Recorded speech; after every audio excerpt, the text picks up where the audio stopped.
Hi, welcome back to Let's Play Overload. I have one last video and one last set of commentators. I'll let them introduce themselves. Hey, this is Crazy Achmed. And this is Leylite Plus. So, welcome to New Game Plus. It's basically a case of you get to refly through the game with improved enemies and all your guns. So we're going to be seeing missile hulks in the first level is what I'm hearing. Actually, the very first enemy I'm going to encounter is a phantom. Just letting you know what the business is right away, huh? Yep. So, this is the last video. 100 and... oh my god, I've had over 100 videos for this game. So what do you guys think of everything overall? Certainly a trip. Go ahead. Oh yeah, well saying? I kind of only ever played a little bit of the first two descents because I just had the shareware and was really bad at escaping from reactor explosions. So it was really interesting to see where things went beyond the very basic stuff that I was able to experience. Oh wow, all the upgrade points. You can upgrade your ship any way you like. But I guess like the overall project thesis of this, if there even was such a thing, if it just came out organically, Descent has always been about trying to create complicated situations and not just, you know, outgunning you from the enemy standpoint. Usually you're meant to kind of outplay and outflank the AI such that, you know, you'll kind of outlast their numbers advantage. You won't get attrition down by their guns. But each game has tried to kind of mix things up in a different way, either through the use of set pieces, either sometimes through missions, or just boss fights giving you more trouble than your normal enemies would have. So, like, they try and mix things up either with, like, it's not just corridor shooting, and that's... some games have tried to kind of lean into that, others have kind of gotten lost in it. We've seen recurring cases of the same traps over and over again, but always in different scenarios, always playing out a little bit differently than the last one did. From the moons of Tarvos and Sol. So overall, I think, like, even if you wind up with the same pieces, it's all about what the developers can do with them. You know, a bad designer and a good designer are always working with the same pieces and the same assets and whatnot, but it's all about pacing, and that's hard to get just right. And that's why there's always an appetite for new levels. That's pretty good comment. I expect a little bit of extra commentary from the thread. I hope there's commentary from the thread. So, in a way, like, Descent really set a lot of ground. It's had a lot of imitators. One of the people in my Discord that I use for commentating, you know, what I'm doing right now, has been digging up a couple of, you know, Descent clones or other sort of 6 Degree of Freedom games out there just to show off what they're like. And it's like, this is a game that's got many imitators, but no real successors. Yeah, I remember quite fondly, I posted this in the thread earlier, finding out about Descent back in the day. I covered this from 1995 PC World, and the reviewer was absolutely frothing at the mouth about how good it was, because they'd just gone through years of Doom clones, and they had this recurring line, this is the first one of these I played that is better than Doom. And I think it's because they really did try to do something quite different with the 6 Degree of Freedom thing, rather than following the Doom formula too closely. Yeah, like, at the time there was, like, who was going to be the Doom killer? Turned out to be Doom 2. But, like... I mean, not to get too highfalutin or anything, but, you know, gameplay always follows from your engine, and you always have to lean into the strengths of your engine, and in this case, it's that silky smooth flying. Just flying around. Your maneuverability. That's what makes this game. Yeah. Although, speaking of the engine, I'm kind of sad that this engine doesn't have the same capacity for the wide open spaces that previous games did. which I suppose is a downside to the fact this game is freaking beautiful.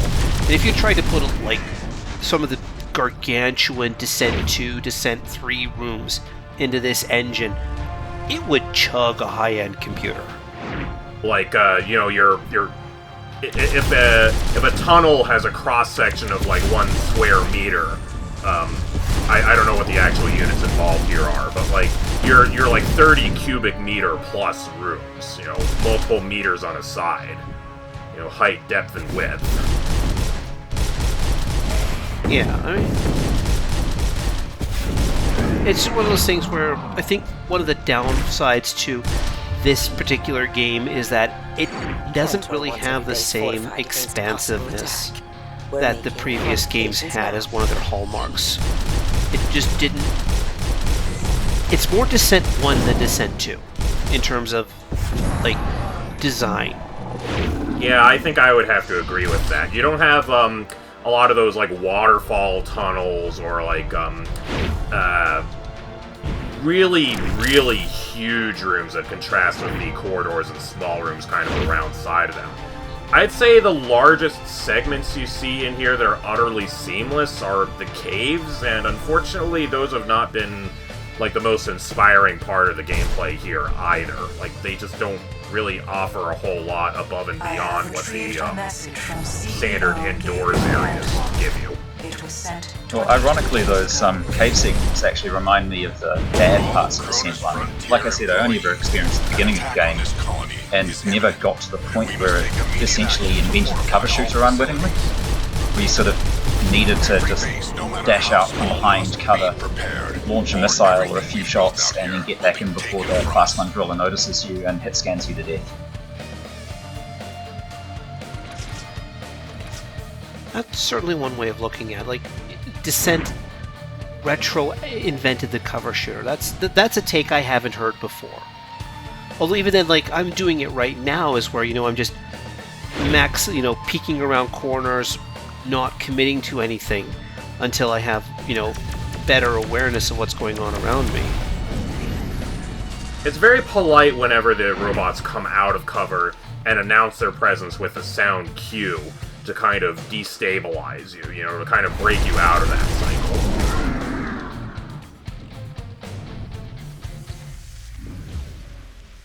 Well, I've said it many times before, and I think this is a lot of where it comes from, is that shot velocity is king in so many situations.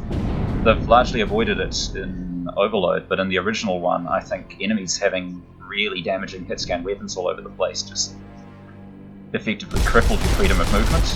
Sure, you can fly in 6 directions, but when the enemy literally can't miss you, you need cover. Well, how many times in Descent or Descent 2 did I poke around a corner and fire off a homing missile just to, hit that driller that was around the corner? Yeah, absolutely. And we're seeing it in the design of these enemies, actually, where the basic ones are firing off scatter shots of slow-moving projectiles that you can see them coming, you can see where they're going, and it feels fun to dodge around them. Yeah, they aren't actively trying to do damage to you so much as flush you out and make you potentially be exposed to any of the more dangerous enemies that might be lurking around the corner. So they're doing their job. So, now that you have all the regular upgrade points and super upgrade points, do you just not need to collect them in these levels anymore? There are still some upgrade points hanging around. I think you can maximize everything at sometime during a New Game Plus, but I'm not going to go that far on the videos. This is the last one. Yeah, I imagine you probably still get upgrade points for going to the secret levels, or else there would just be no point to going them in New Game Plus mode. Yeah. But there is no more hostages, so you can't get those guys either. So you can't get Doesn't that introduce a plot hole at the end of the game, then? Oh, right, you said that one of them was not one of the ones that you rescued, though. Yeah. So I guess they were just on the Iberia already. Mm-hmm.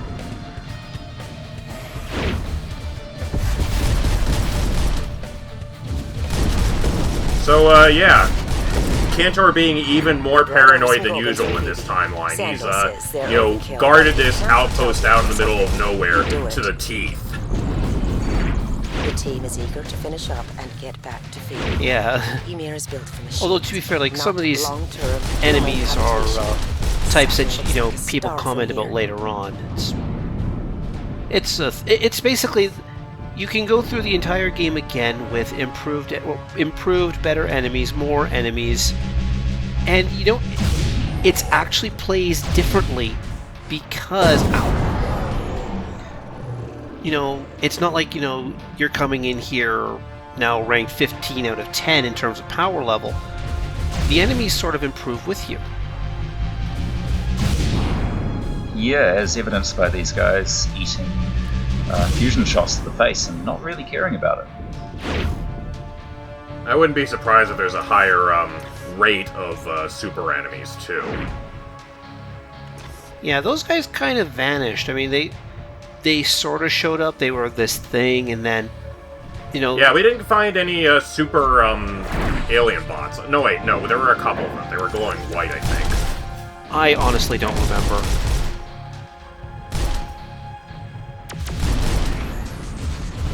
But yeah, this community, so to say, has definitely had a huge following. Like, even prior to the whole Descent Rebirth and whatnot projects, there was a ton of user-generated content for this game, and a thriving multiplayer scene too. Oh yeah, there absolutely no arguments about that.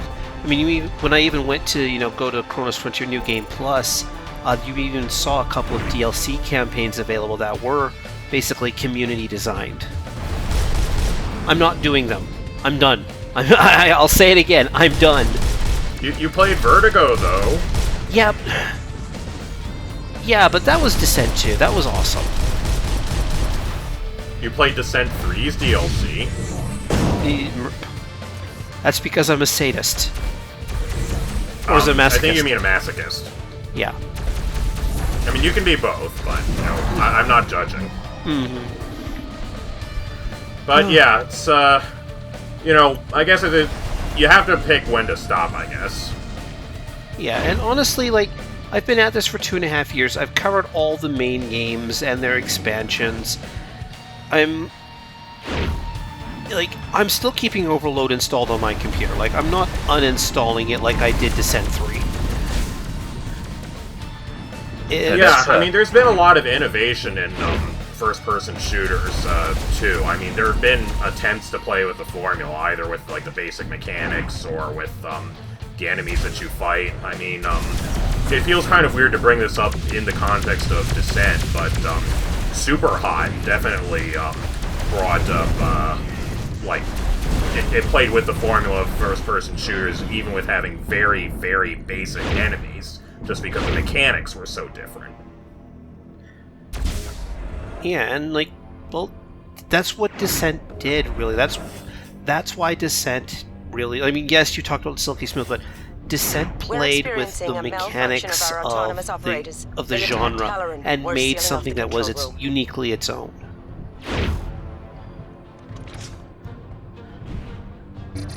Well, keeping it installed after all of this is definitely a glowing review, I've got to say. And to be honest, the game looks fun as hell, so yeah, don't blame you. In terms of Descent clones, though, you said that there are a lot of games that cribbed off it. I'm actually only really aware of Terminal Velocity, Fury 3, and maybe Forsaken. What were there others?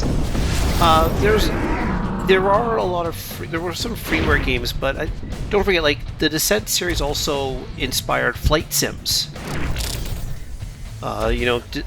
Free Space 2. Life support and comms are failing. Oh yeah, that's true. I These never actually constructions played for the those cryotubes either. haven't been installed.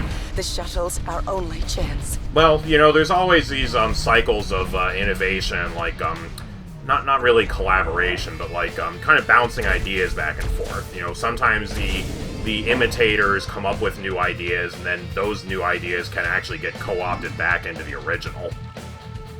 Yeah. So everybody kind of helps each other go along. Well, they say imitation is the sincerest form of flattery. Mm-hmm. This is me just hunting down the last enemy, because you astute viewers may have noticed it at some point where an enemy went one direction, I went another direction, so I gotta go back and find it. Right, we're not here to blow up the reactor. There's no reason to do that yet. No. And of course, one last view of the skybox. I've got to say, overall, what this reminds me of the most, actually, aside from Original Descent, is the Armored Core series. They give you a similar level of 6 degrees of freedom to move around, albeit limited by your booster in terms of flight. You can only boost for so long before you run out of energy. But, ironically, being a giant robot game, they drop you in very similarly sized enclosed environments. Plenty of walls, plenty of cover, usually ceilings.